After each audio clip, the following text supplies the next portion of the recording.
নমস্কাৰ সকলোকে। আজি মই আপোনালোকৰ মাজত শ্বেয়াৰ কৰিম পিঁয়াজ পাতৰ সৈতে আলুৰ এখন শুকান ভাজি। যদি ভিডিঅ'টো চাই ভাল লাগে লাইক কৰিবলৈ আৰু চেনেলটো মোৰ ছাবস্ক্ৰাইব কৰিবলৈ নাপাহৰিব। ব'লক তেনেহ'লে এতিয়া পিঁয়াজ পাতৰ সৈতে আলুৰ শুকান ভাজি বনাবলৈ আৰম্ভ কৰোঁ। আগতীয়াকৈ মই পিঁয়াজ পাতখিনি ভালকৈ ধুই লৈছিলোঁ। তাৰপিছত ওপৰৰ বেয়া অংশখিনি এনেদৰে গুচাই গুচাই কাটি পেলাই দিছোঁ।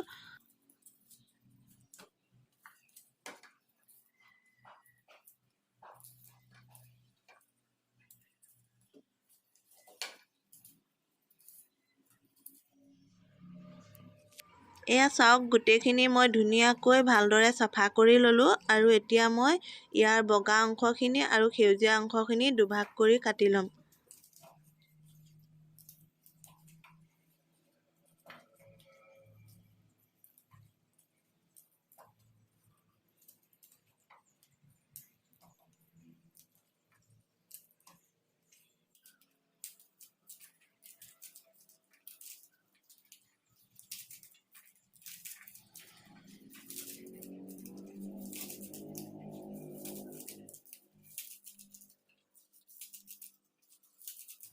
পিঁয়াজৰ পাতখিনি অলপ দীঘল দীঘল চাইজত কাটি লৈছোঁ আৰু আনফালে পিঁয়াজখিনিও অলপ সৰু সৰু টুকুৰা টুকুৰ কৰি কাটি লৈছোঁ।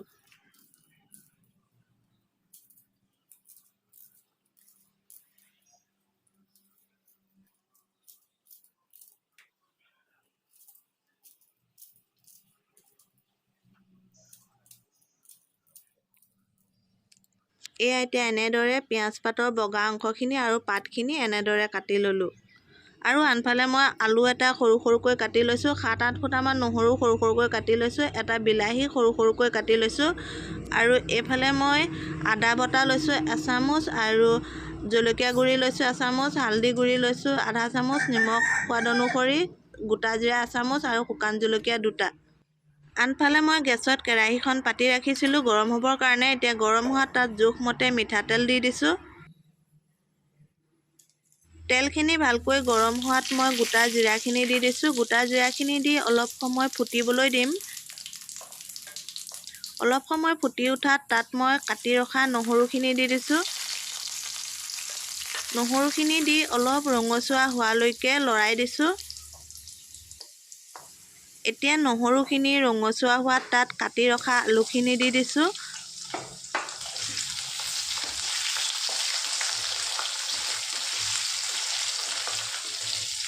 আলুখিনি এতিয়া ভালদৰে লৰাই দি তাৰপিছত ঢাকনিৰে ঢাকি ৰাখিম আলুখিনি আধা সিজিবৰ কাৰণে। মাজে মাজে চেক কৰি থাকিম যাতে তলফালৰ পৰা জ্বলি নাহে। এতিয়া এয়া আলুখিনি প্ৰায় 80% সিজি গৈছে। আৰু এতিয়া তাত কাটি ৰখা বিলাহীখিনি দি দিছোঁ। বিলাহীখিনি দি আলুখিনিৰ সৈতে ভালকৈ মিক্স কৰি দিছোঁ।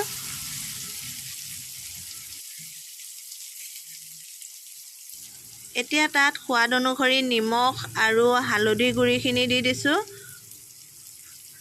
লগতে জিৰা গুড়ি আৰু জলকীয়া গুড়িখিনিও দি দিছোঁ।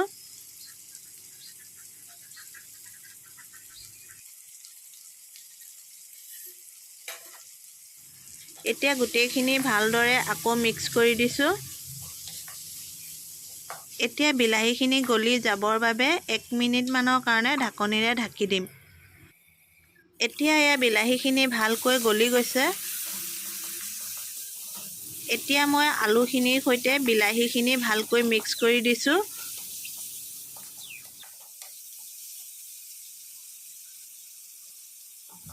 এতিয়া তাত কাটি ৰখা গোটেইখিনি পিঁয়াজ পাত দি দিছোঁ।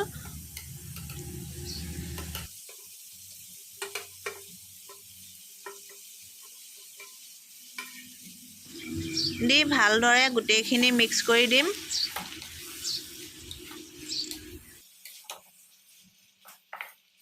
তাৰপিছত সিজিবৰ বাবে 5 মিনিটমানৰ কাৰণে ঢাকনিৰে ঢাকি দিম। ঢাকনিখন খুলি মাজে মাজে লৰাই থাকিম।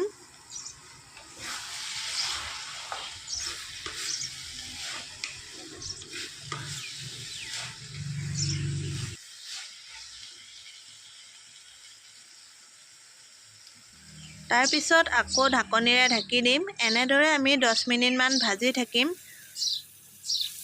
এতিয়া এয়া প্ৰায় সিজিছে আৰু এতিয়া তাত ৰাখি থোৱা শুকান জলকীয়া দুটা দি দিছোঁ। দি ভালদৰে লৰাই দিছোঁ।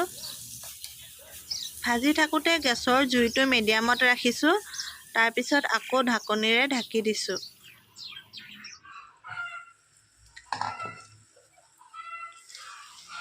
এতিয়া এয়া ধুনীয়াকৈ সিজি গ'ল।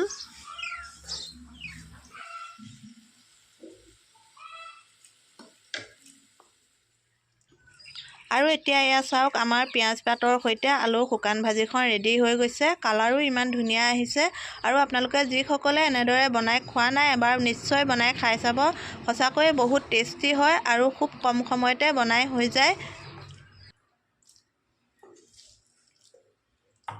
এতিয়া মই আপোনালোকক এটা পাত্ৰত বাঢ়ি দেখাই দিছোঁ। ভিডিঅ'টো আজিলৈ ইমানেই। ভিডিঅ'টো শেষলৈকে চোৱাৰ বাবে বহুত বহুত ধন্যবাদ। আকৌ লগ পাম পুনৰ নতুন এটা ভিডিঅ'ৰ সৈতে। আজিলৈ বাই বাই।